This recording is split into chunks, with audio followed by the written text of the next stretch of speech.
All right, let's talk about match number 2. Well, match number 1 on the official card. Right. LA Knight defending the $1 Million Championship against Cameron Grimes right here. And if Grimes did not win, Ted DiBiase would be the butler of LA Knight. And so obviously Cameron Grimes won. He did win with the cave-in, a sweet cave-in. This match was really good. I thought it was structured. It was a good opener. It was structured really nice. I'm so disappointed it was the opener. Like, come on. No, what match would you have as the opener? You know what match would have been the opener. No, I don't know which match would have been the opener. Actually, to be honest with you, I'm not sure. Like, they wouldn't do the women's match in the opener. Every match was way too good to, like, be in this area. I guess it's, like, just out of basic necessity and, like... Yeah, pretty much. Process of elimination, there has to be an opening match. Right. And I guess because this match had a lot of energy with it, it was probably a good idea to do it. Right. Especially of how long this rivalry has been going. Right. So, I mean, it was fine. Mm-hmm. This was a very good match. Yeah. I was very happy about it. Overall, definitely a thumbs up. Oh, yeah. I really like this. All right, well, we just had this discussion. Per PW Insider, Adam Cole has not signed a contract with WWE. He is leaving after tonight. He's leaving. He's done. Done. Why would you do anything else at this point? He is done with the E, baby. Why would you stay with this stupid fucking company, especially right now? I think he's getting out at the right time.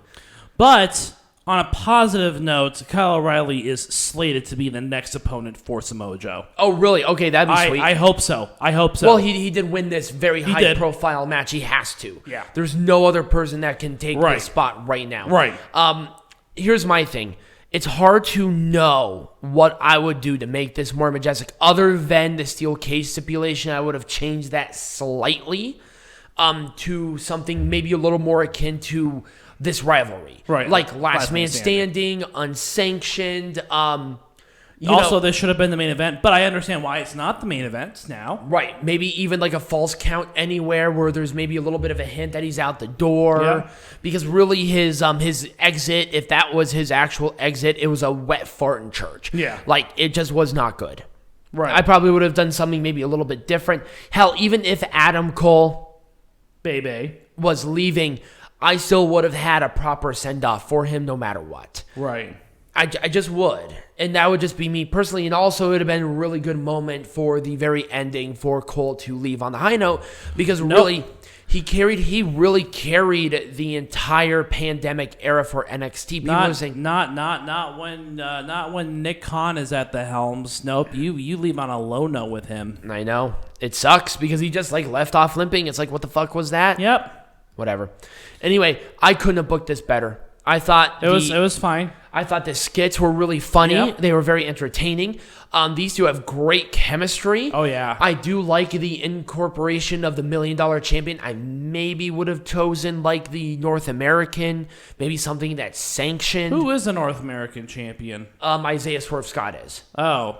Who? Just kidding. I would have done something maybe a little bit different with that as regards to that. Maybe even the Cruiserweight Champion in some way, shape, or form. Because no one likes Ted DiBiase.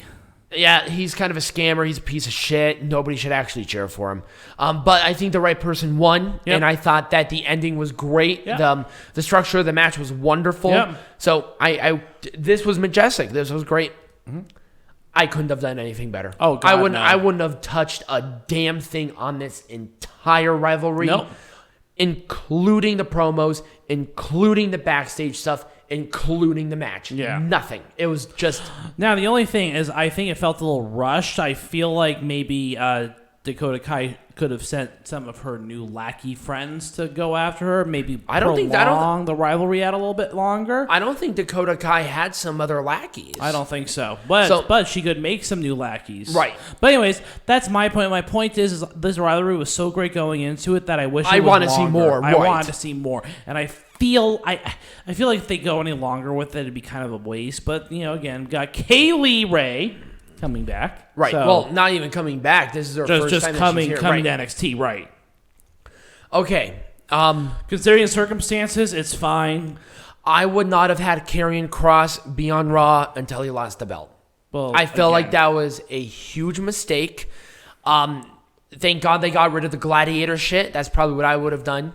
Why did they not have Scarlett in there? Okay, I wanted to make this point. Yeah, you want to bitch about Scarlett not being there? No, I wanted to bitch about this whole thing about wrestling because it is important. When you have an entrance that has the incorporation of Scarlett of somebody as important as Scarlett, either if you're going to get rid of her, you either change all of it or you change none of it. Because the entrance and everything like that, without Scarlett, it's missing a piece of the puzzle. Right. It's rough and everybody wants Scarlett there. If you're going to continue on with this kind of theme song, do something different with the theme song. No one's going to complain about Scarlett. Right. They incorporated Scarlett so much into Karrion Kross's character that you almost have to have one with the other. Right. And I don't know where Scarlett is. There's no indication of her being sick or hurt or anything. Right. She's just off TV. Right. And for no reason. That was kind of weird. Now, the match itself was good. I liked it, and I thought Samoa Joe being the flag bearer for this promotion going forward is fine, just because of his veteran status. Right. Also, this gives him an excuse to stay out of the ring as much as possible, which protects him more.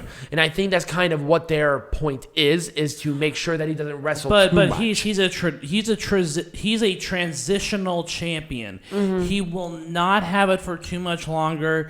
They just have to build someone like Kyle O'Reilly up, and I think they've done a pretty good job. Now, do you think that will be a WrestleMania, like a WrestleMania takeover? I don't think so. Do you think it'll be before that? So I'm sorry. Yes. Survivor Series, you mean? You think Survivor Series? I was thinking Royal Rumble. Oh God, no! That's gonna happen long before that. All right. Okay, shit. I wouldn't have done a damn thing different. No. Nope. Zero. Nope. 0% different. Let's just stop it right now. This was perfect. Balls empty. And then this match, there was not really much to say. Why are we talking about this? What is this?